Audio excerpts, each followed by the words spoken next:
Interim remember election in December.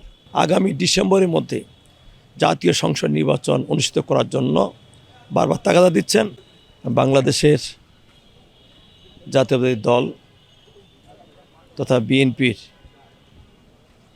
এই Rangpur division অত্যন্ত শক্তিশালী একটি ঘাঁটি হিসেবে ইতিমধ্যেই সাধারণ মানুষের মধ্যে স্থান করে নিয়েছে। এই জন্যই আজকে বিগত দিন আন্দোলন সংগ্রামে কিন্তু আমাদের রংপুর বিভাগ বা রংপুর ডিভিশন প্রত্যেকটি নেতাকর্মী সোচ্চার ছিল এবং সেই ধারাবাহিকতায় রংপুর বিভাগের প্রত্যেকটি জেলা পর্যায়ে, উপজেলা পর্যায়ে, ইউনিয়ন পর্যায়ে, ওয়ার্ড পর্যায়ে, এমনকি গ্রাম পর্যায়ে কিন্তু আমাদের শক্তিশালী সংগঠন তৈরি হয়েছে এবং কমিটি গঠন হয়েছে। আমরা আশা করব ইনশাল্লাহ আজকে আমাদের দলে ভারপ্রাপ্ত চেয়ারম্যান উনি বারবার আমাদের দলের মহাসচিব সহ আমাদের জাতীয় স্থায়ী কমিটির নেতৃবৃন্দ বারবার এই সরকারকে সহযোগিতার কথা বলছেন এবং পাশাপাশি আগামী ডিসেম্বরের মধ্যে জাতীয় সংসদ নির্বাচন অনুষ্ঠিত করার জন্য বারবার তাগাদা দিচ্ছেন এবং আমরা আশা করছি যে এই সরকার আগামী ডিসেম্বরের মধ্যেই জাতীয় সংসদ নির্বাচনের যে প্রস্তুতি এবং সেটা রোড ম্যাপ সেটা অল্প সময়ের মধ্যে ঘোষণা করবেন। আজকে আমরা তাই বলতে চাই, interim remember election in December. টানা সপ্তমবারের মতো বেস্ট টিস্যু পেপার ব্র্যান্ড হিসেবে স্বীকৃতি পেয়েছে বসুন্ধরা টিস্যু।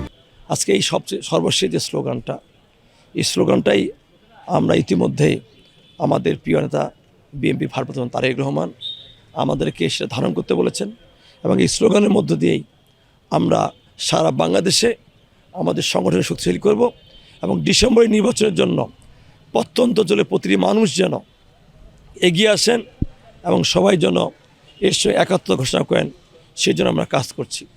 আরেকটি বিষয়ে আপনি খেয়াল করবেন, 5ই আগস্টের পরে অনেকে মনে করেছিল যে বিএনপির নেতৃবৃন্দ হয়তো তাদের যে দীর্ঘদিনের ত্যাগ, তাদের দীর্ঘদিনের যে বঞ্চিত, তাদের দীর্ঘদিনের যে অবহেলিত, সেখান থেকে হয়তো আমাদের নেতৃবৃন্দ অনেকে হয়তো দলীয় শৃঙ্খলা ভঙ্গ করে অনেক ধরনের অপকর্মে সম্পৃক্ত হবেন। এখানে একটি উল্লেখ্য, একটা সময় কিন্তু আওয়ামী লীগের সাধারণ সম্পাদক ওবায়দুল কাদের বলেছিলেন যে আওয়ামী লীগ ক্ষমতা থেকে চলে গেলে এক রাতেই 5 লক্ষ মতো লোক মারা যাবে। সেক্ষেত্রে আপনারা দেখবেন 5ই আগস্টের পরে কয়জন আওয়ামী লীগের মানুষ নিহত হয়েছেন। এবং আমরা বলতে চাই, আমরা বিএনপি আমাদের দলের ভারপ্রাপ্ত চেয়ারম্যান তারেক রহমানের নির্দেশে নেতৃত্বে আমরা এত বেশি ঐক্যবদ্ধ এবং দলীয় শৃঙ্খলা রক্ষা করে চলি।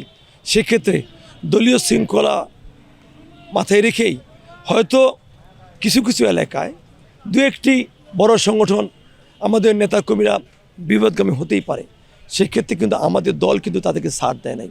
সেক্ষেত্রে কাউকে বহিষ্কার, কাউকে পদ স্থগিত, শোকজ, আমরা প্রায় 2500 আমরা নেতাকর্মীর বিরুদ্ধে কিন্তু আমরা সিদ্ধান্ত নিয়েছি, যারা বিগত দিনে আন্দোলন সংগ্রামে অনেক ভূমিকা রেখেছেন, তাদেরকেও কিন্তু আমরা ছাড় দেই নাই।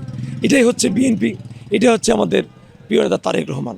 কাজেই আমরা আশা করব ইনশাল্লাহ এই সরকারের শুভবুদ্ধি উদয় হবে এবং তারা আগামী ডিসেম্বরের মধ্যে একটি জাতীয় সংসদের নির্বাচন আয়োজন করবে এবং এই জাতীয় সংসদ নির্বাচন ডিসেম্বরে হলে আমাদের এই যে রংপুর ডিভিশনে যে কয়টি আসন আছে, আমার বিশ্বাস আমরা শতকরা 90% আসনেই ইনশাল্লাহ আমাদের ধানের শেষ প্রতীক আমরা জয়যুক্ত করবে বলে আমি আশা করছি।